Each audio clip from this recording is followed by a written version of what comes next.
Ravi colours இன்றைய trending பெண்களுக்கான exclusive கலெக்ஷனுடன் kurtis, palazzo pant, Patiala pant, துப்பட்டாக்கள், ஷேப்வேர்கள், நைட்டிகள், பிராண்டட் உள்ளாடைகளும் கிடைக்கும். ரவி கலர்ஸ், நேரு வீதி, ராஜா தியேட்டர் சிக்னல் அருகில், புதுச்சேரி.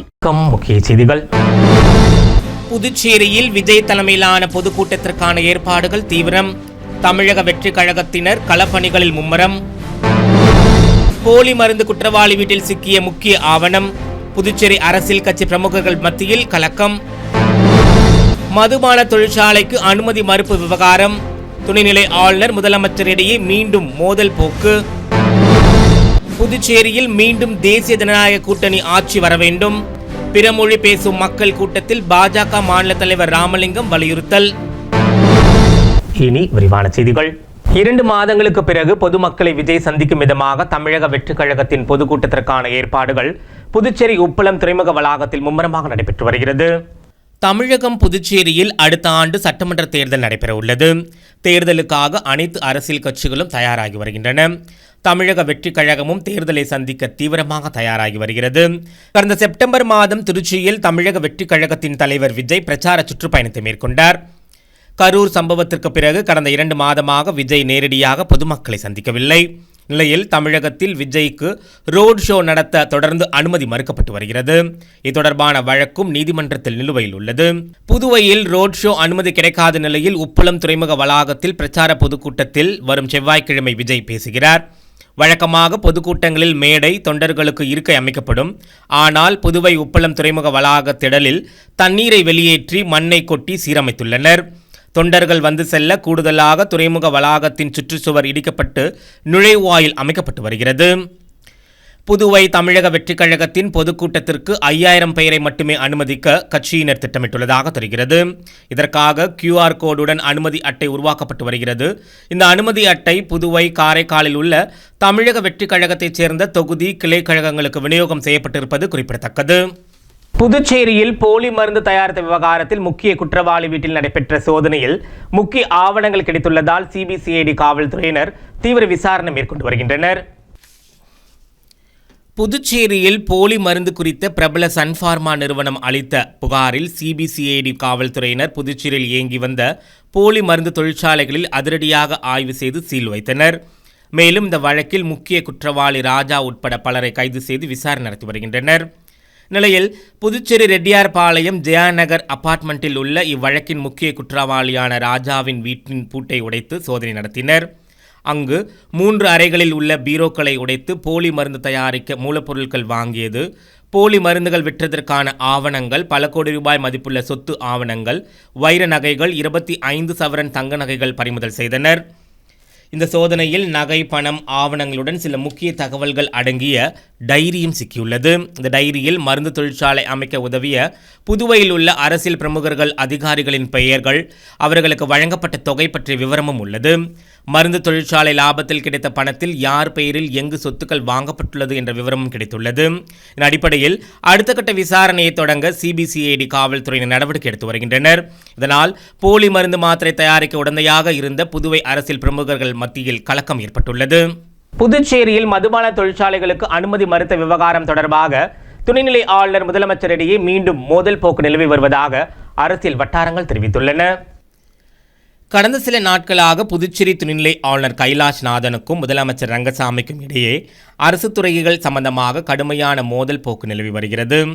இதற்கிடையே அரசு துறைகளில் 3500 பணியிடங்கள் நிரப்புதல், 10,000 பேருக்கு புதிதாக முதியோர் உதவித்தொகை வழங்குதல், இலவச அரிசி, தீபாவளி சிறப்பு தொகுப்பு, பல துறைகளில் பதவி உயர்வு என முதலமைச்சர் ரங்கசாமி அறிவித்த அனைத்திற்கும் துணைநிலை ஆளுநர் கைலாஷ்நாதன் ஒத்துழைப்பு வழங்கினார். அதே வேளையில் தீபாவளி பண்டிகைகளுக்கு சட்டமன்ற உறுப்பினர்களுக்கு பட்டாசு, ஸ்வீட் வழங்குவதற்கான முதலமைச்சர் ரங்கசாமியின் முடிவை துணைநிலை ஆளுநர் ஏற்கவில்லை. மேலும் 7 மதுபான தொழிற்சாலைக்கான அனுமதிக்கும் துணைநிலை ஆளுநர் கைலாஷ்நாதன் மறுத்துவிட்டார். இதனால் துணைநிலை ஆளுநர் மீது முதலமைச்சர் ரங்கசாமிக்கு வருத்தம் ஏற்பட்டது. இதன் காரணமாக துணைநிலை ஆளுநர் பங்கேற்கும் அரசு விழாக்களில் முதலமைச்சர் ரங்கசாமி பங்கேற்பதை தவிர்த்து வந்தார். நிலையில் புதுச்சேரியில் புதிதாக அமைக்க தயாரான 7 மதுபான தொழிற்சாலைகளுக்கு அமைச்சரவை அனுமதி வழங்கிய பின்னரும் துணைநிலை ஆளுநர் அனுமதி மறுப்பது முதலமைச்சர் ரங்கசாமிக்கு கோபத்தை மேலும் அதிகரித்துள்ளது. மத்திய அரசின் திட்டங்கள் அனைத்தும் புதுச்சேரியில் தடையின்றி கிடைக்க மீண்டும் தேசிய ஜனநாயக கூட்டணி ஆட்சி அமைய வேண்டும் என பாஜக மாநில தலைவர் வி.பி. ராமலிங்கம் வலியுறுத்தியுள்ளார்.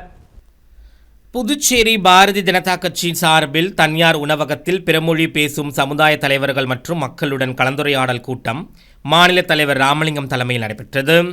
மாநில பொறுப்பாளர் நிர்மல்குமார் சுரானா முன்னிலையில் நடைபெற்ற கூட்டத்தில் உள்துறை அமைச்சர் நமச்சிவாயம், சட்டப்பேரவைத் தலைவர் செல்வம், அமைச்சர் ஜான்குமார் ஆகியோர் கலந்து கொண்டு உரையாற்றினர். கூட்டத்தில் கலந்து கொண்ட மக்களுடன் நேரடி கலந்துரையாடல் நடைபெற்றது.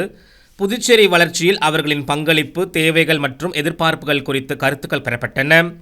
வரவிருக்கும் 2026 சட்டப்பேரவைத் தேர்தலில் தேசிய ஜனநாயக கூட்டணிக்கு ஆதரவு வழங்கி புதுச்சேரியில் செயல்திறன் மிக்க மக்களாட்சி அரசு மீண்டும் அமைய ஒன்றிணைந்து செயல்படுமாறு தலைவர்கள் கேட்டுக்கொண்டனர். புதுச்சேரி லட்சுமி ஐகிரிவர் கோவிலில் 11 நரசிம்மர் பெருமாளுக்கு நடைபெற்ற ஏகதின லட்சார்ச்சனை விழாவில் திரளான பக்தர்கள் கலந்து கொண்டு வழிபட்டனர். புதுச்சேரி முத்தியால்பேட்டை ராமகிருஷ்ணா நகரில் அமைந்துள்ள ஸ்ரீ லட்சுமி ஐகிரிவர் கோவிலில் 14ஆம் ஆண்டு ஏகதின லட்சார்ச்சனை நடைபெற்றது. கார்த்திகை மாத ஞாயிற்றுக்கிழமை அன்று நரசிம்மர் தனது 3வது கண்ணை திறந்து பார்ப்பதாக ஐதீகம். இதையொட்டி கோவிலில் எழுந்தருளுள்ள 11 நரசிம்மர் எம்பெருமானுக்கு ஸ்ரீ நரசிம்ம சகசரநாம அர்ச்சனை ஏகதின லட்சார்ச்சனையாக நடைபெற்றது. பய நிவர்த்தி, தம்பதிகள் ஒற்றுமை, புத்திர பிராப்தி, தொழில் முன்னேற்றம் உள்ளிட்ட சகல பலன்களும் தரும் இந்த லட்சார்ச்சனையில் ஏராளமான பக்தர்கள் கலந்து கொண்டு வழிபட்டனர். நிறைவாக பக்தர்கள் அனைவருக்கும் பிரசாதங்களும் வழங்கப்பட்டன.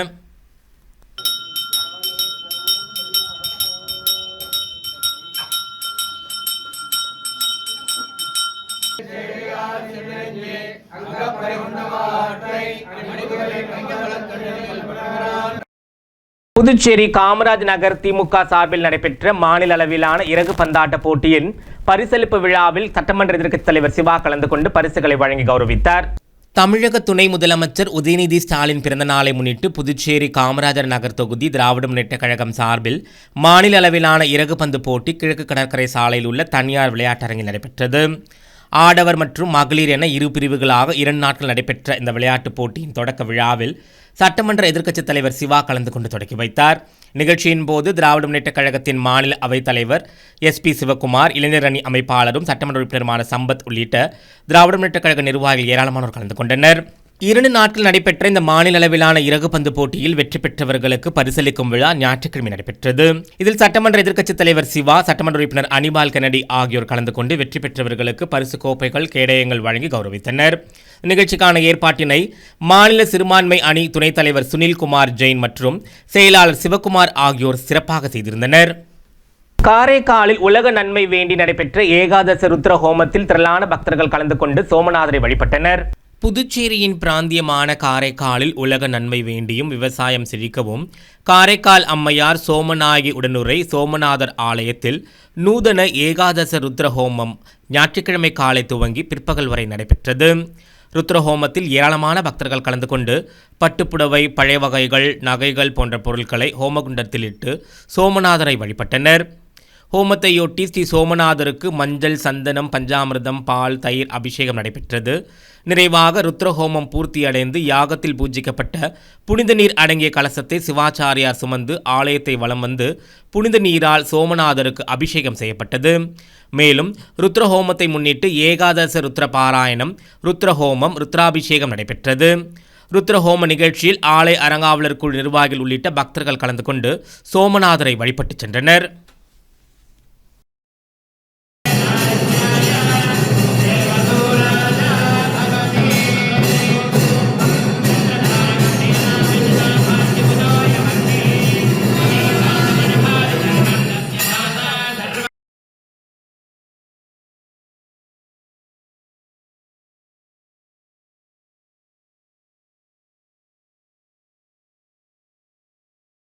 புதுச்சேரியில் முதல் முறையாக நடைபெற்ற காது, மூக்கு, தொண்டை குறித்த சிறப்பு அறுவை சிகிச்சைக்கான செயல்முறை வகுப்பு மற்றும் கருத்தரங்கில் மருத்துவ நிபுணர்கள் ஏராளமானோர் கலந்து கொண்டனர். புதுச்சேரி அரசு சுகாதாரத்துறை மற்றும் புதுச்சேரி அரசு பொது மருத்துவமனை இணைந்து காது, மூக்கு, தொண்டை பிரிவு ஏற்பாட்டின் கீழ் தனியார் உணவகத்தில் உறக்க குறைபாடு குறித்த சிறப்பு அறுவை சிகிச்சை செயல்முறை வகுப்பு நடைபெற்றது. 2 நாட்கள் நடைபெற்ற இந்த அறுவை சிகிச்சை சிறப்பு வகுப்பு புதுச்சேரியில் முதல் முறையாக நடைபெற்றிருப்பது குறிப்பிடத்தக்கது. புதுச்சேரி மாநிலம் மட்டுமல்லாமல் நாட்டில் உள்ள சிறந்த அறுவை சிகிச்சை மருத்துவ நிபுணர்கள் கலந்து கொண்ட இந்த செயல்முறை வகுப்பில் உறக்க குறைபாடு மற்றும் அறுவை சிகிச்சைகளில் புதிய முன்னேற்றங்களை அறிந்து கொள்ள முக்கிய தளமாக விளங்கியது.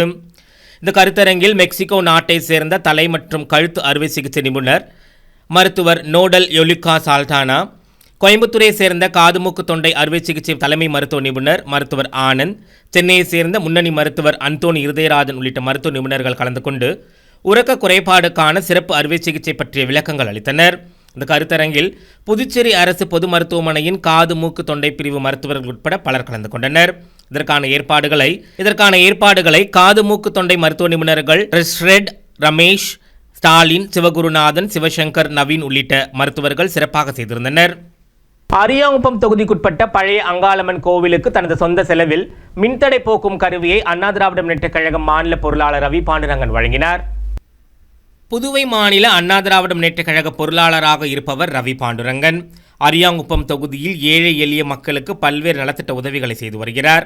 இது மட்டுமல்லாமல் கோவில்களுக்கும் பல்வேறு நிதி உதவியும் வழங்கி வருகிறார். அந்த வகையில் அரியாங்குப்பம் தொகுதிக்குட்பட்ட பழைய அங்காளம்மன் கோவிலுக்கு தனது சொந்த செலவில் இன்வெர்டர் பேட்டரியை வழங்கினார். இதனை பெற்றுக்கொண்ட கோவில் நிர்வாகத்தினர் அண்ணா திராவிட முன்னேற்றக் கழக பொருளாளர் ரவி பாண்டுரங்கனுக்கு மாலை மரியாதை செய்து கௌரவித்தனர். தொடர்ந்து சுவாமிக்கு மகா தீபாராதனை காண்பிக்கப்பட்டது.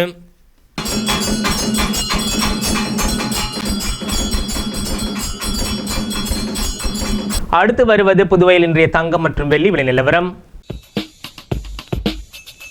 இன்றைய தங்கம் வெள்ளி விலை விவரம். புதுவையில் இன்றைய தங்கம் வெள்ளி விலை விவரம் வழங்குபவர்கள் முத்து கோல்ட் ஹவுஸ், பாண்டிச்சேரி.